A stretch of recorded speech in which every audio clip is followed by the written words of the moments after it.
ఒకరి బుద్ధి పాక ఒకరి బుద్ధి అంటున్నారు. పాక ఒకరి బుద్ధి కాదండి, దాని బుద్ధి ఎప్పుడు అంతే. ఏంటంటే ఒక దేశానికి ప్రైమ్ మినిస్టర్ కానీ ఓ ప్రెసిడెంట్ కానీ సుప్రీం పవర్ కింద ఉంటారు. ఆ దేశానికి సుప్రీం పవర్ ఎవరు తెలుసా? టెర్రరిస్ట్. అందరూ అనుకుంటారు మిలిటరీ అనుకుంటారు. మిలిటరీ కాదు అది, బయటకే మిలిటరీ. మామూలుగా అంటే టెర్రరిస్టులు, తర్వాత మిలిటరీ, తర్వాత నామకే వస్తే గవర్నమెంట్. ఏంటంటే ఎవరికి వాడు పవర్ కోసం కొట్టుకుని చేస్తున్నారు. ప్రైమ్ మినిస్టర్ పోస్ట్ అంటే ఎవరికి చేదండి? ఆసిఫ్ మునీర్కి చేదా, లేకపోతే మసూద్ అజర్ లాంటి చేదా? అది ఎవరికి వాళ్ళు గవర్నమెంట్ మీద ఎవరి పెడతారో వాళ్ళు చేస్తూ ఉంటున్నారు. షాబాజ్ షరీఫ్ అనేవాడు బయటికి పప్పెట్టు. ఏంటంటే నిధుల కోసం అతను ఏదో ప్రైమ్ మినిస్టర్ కోసం పైకి షోకేస్లా చూపిస్తున్నారు అంతే. అతను మాట ఎవరు ఆలకిస్తున్నారు? అతను స్వీస్ పేరుకి ఒప్పుకుంటే వెనకాల తుకడే చెత్త మీద ఒప్పుకుంటుందా? ఒప్పుకోదు. ఏంటంటే పాకిస్తాన్ ఎలా గొడవలు ఆడుకోవాలా, వాళ్ళకి ప్రధానమంత్రి పోస్ట్ రావాలి. ఆసిఫ్ మునీర్ ఆడి ప్రయత్నాలు ఆడి చేస్తాడు, ఈ మసూద్ అజర్ కూడా ఈ ప్రయత్నాలు ఇటు చేస్తాడు. ఇప్పుడు ఒక దేశంలో సుప్రీం పవర్ కింద ఉన్నవాడికి సెక్యూరిటీ బందోబస్తు ఎంత ఉంటుంది?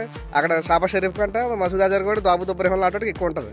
దాన్ని బట్టి తెలిసిపోతుంది కదా అది ఒక టెర్రరిస్ట్ కంట్రీ అని. సీజ్ఫైర్ అంటున్నారు. సీజ్ఫైర్ చేస్తే వాళ్ళకి ఉపయోగం ఉంటుంది, మళ్ళీ అలాగా మిలిటరీ పాలనతో ఉంటుంది. వీళ్ళ ఆటలు అలాగా తర్వాత నక్కల్లాగా కూర్చోవలసి ఉంటుంది.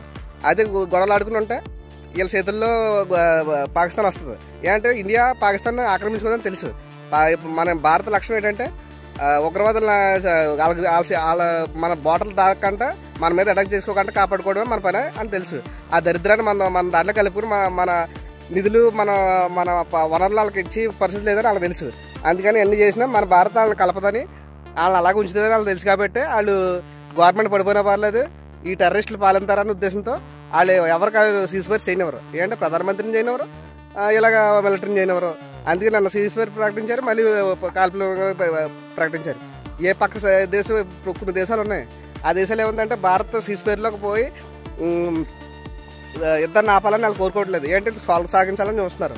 ఈ అశాంతిని వ్యతిరేకించి ఇక్కడ కంపెనీలు లేకుండా ఆపేద్దామని వాళ్ళ ప్లాన్.